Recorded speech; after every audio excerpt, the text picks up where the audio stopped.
Three best bets for week 6 Sunday action. Our first game, we're going over to London for Bears Jags. Our second pick is a disgusting underdog.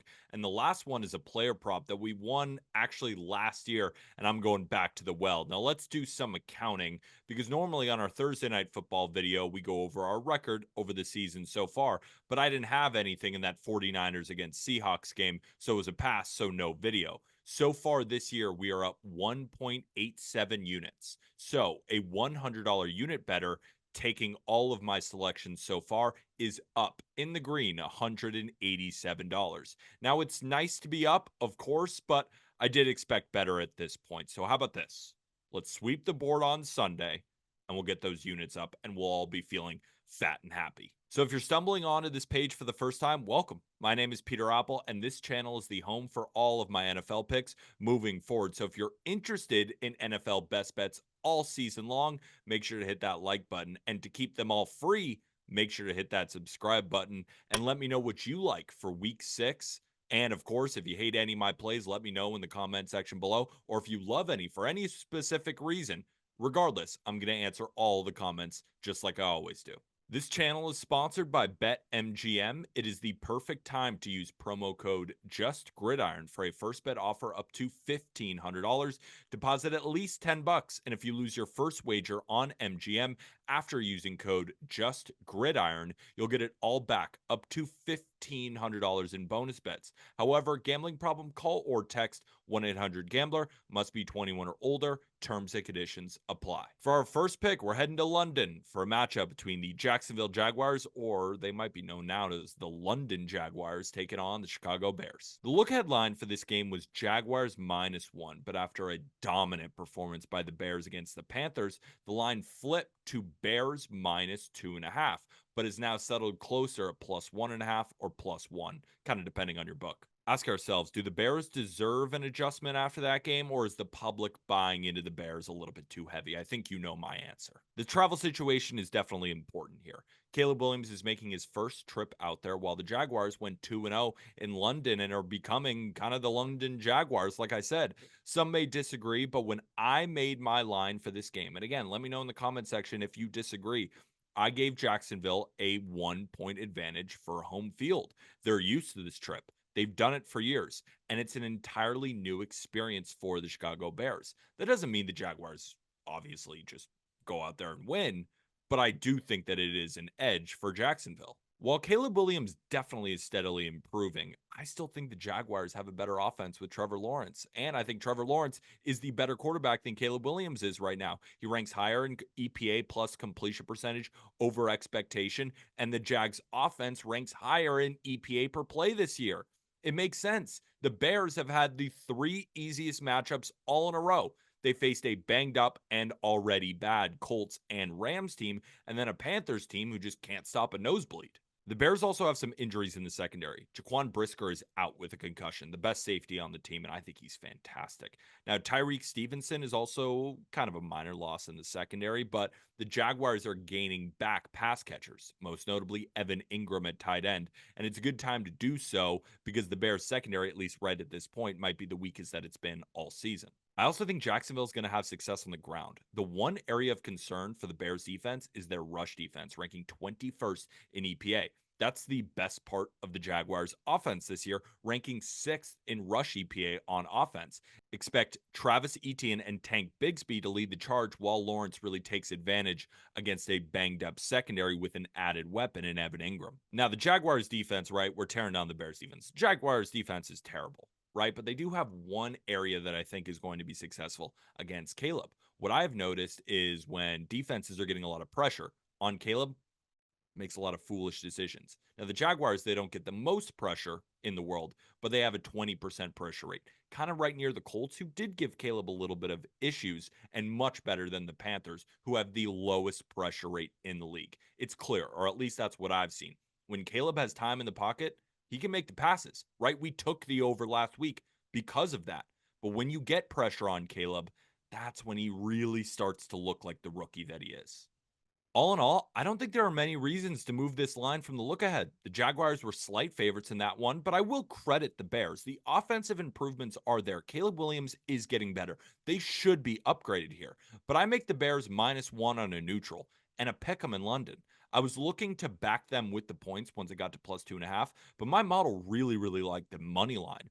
And with such a close spread and it's a plus number, and with the Jaguars' prior success in London, I'm rolling with the London Jaguars to win their first game in London. And remember, I've partnered with Rithmm. It's a new app that uses AI and data modeling to predict props and game outcomes. So I would go to the link in the description of this YouTube video to access your 7-day free trial to Rithmm for more prop and game outcomes. Our player prop is also supported by Rithmm, but first let's talk about a disgusting underdog, Texans versus Patriots. The look headline for this game was Texans -7. So our job is to determine if the book's lack of adjustment is warranted in this matchup. I don't think it does, as Drake May is an upgrade, in my opinion, over Jacoby Brissett, and the Texas offense without Nico Collins just isn't the same.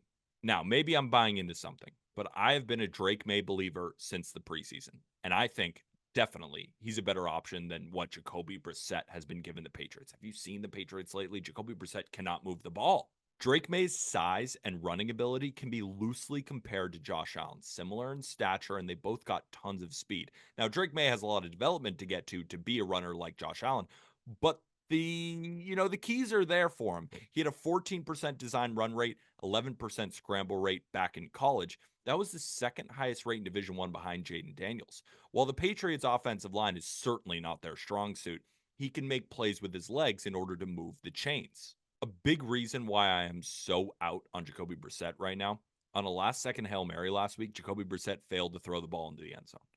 On the year, Jacoby Brissett has completed 2 of his 14 attempts 20 plus yards downfield, which is just abysmal. He's the fourth worst qualified quarterback by EPA plus completion percentage over expectation. He's not giving the Patriots anything outside of limiting the turnovers, right? He's not turning the ball over, but he's also not moving the ball at all. With May at quarterback, I think we're going to see more explosive plays downfield and a better runner at the quarterback position, which should open up their run game even more. Now, the Texans' run defense has been vulnerable. They've allowed over 100 rushing yards in 4 of their last 5 games and over 150 yards in the last 2 games. Now, Ramondre Stevenson will be out, but considering the Texans' run defense is vulnerable in this spot, I think Antonio Gibson can slot in nicely, and then you add, of course, Drake May's legs. They should be able to eat clock and maintain time of possession in order to keep this game close. We saw the Texans at home completely destroy Caleb Williams in his second game, as they do bring a ton of pressure, the ninth highest in the league. The Bears only scored 13 points and never had much of a prayer. However, the Bears still covered that spread with defense, something I think that the Patriots can replicate against a Nico Collins-less Texans offense, right? Who's emerged as one of the best receivers in the NFL. He leads the NFL in receiving yards. That means Christian Gonzalez will now blanket Stephon Diggs. Now, Gonzalez has taken away opposing star wideouts in each game this season. When targeted, Gonzalez is allowing the third lowest QBR, and QBs have only completed 36% of passes when targeting Gonzalez. Now, when Nico Collins exited the game after that 67-yard catch last week, the Texans offense completely ran stale. From the first quarter on, they kicked 3 field goals, 2 of which were from over 50 yards. CJ Stroud looked uncomfortable, and that was at home, where his passer rating has been higher since he stepped into the league compared to on the road. Joe Mixon should suit up for Houston after missing the last 3 games with an ankle injury, but the Patriots have done a really good job at stopping the run this year, allowing the 13th lowest EPA per play on rush attempts and the 11th lowest success rate.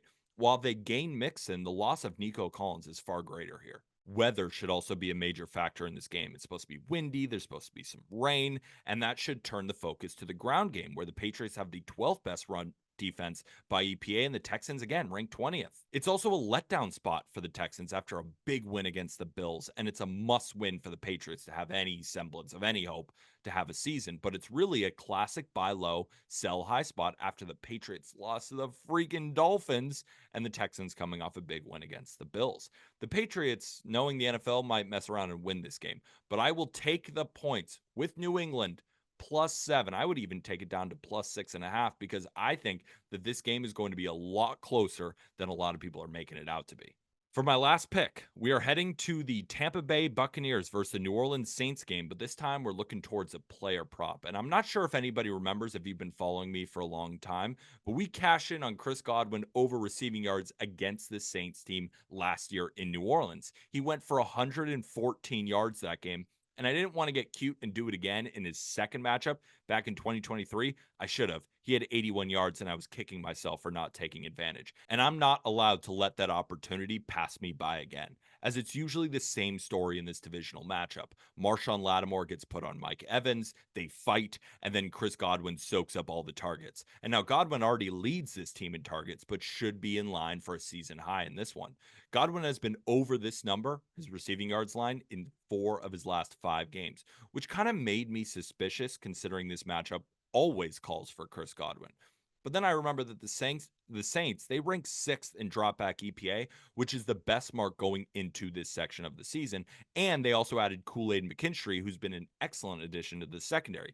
But I still will pay to see them keep Godwin under 62.5 yards, something they have failed to do so in 6 of their last 10 matchups and 4 of the previous 5 times that they have played. My model on Rithmm also loves Godwin in this spot, predicting him to finish with 82 receiving yards. Now, the targets I think are definitely going to be there. So if you want to pivot to receptions, we have him projected for 6.2. So not as much of an edge over the 5.5 receiving receptions line, and it's majorly juiced. But I think both end up going over 6 receptions, 80 yards.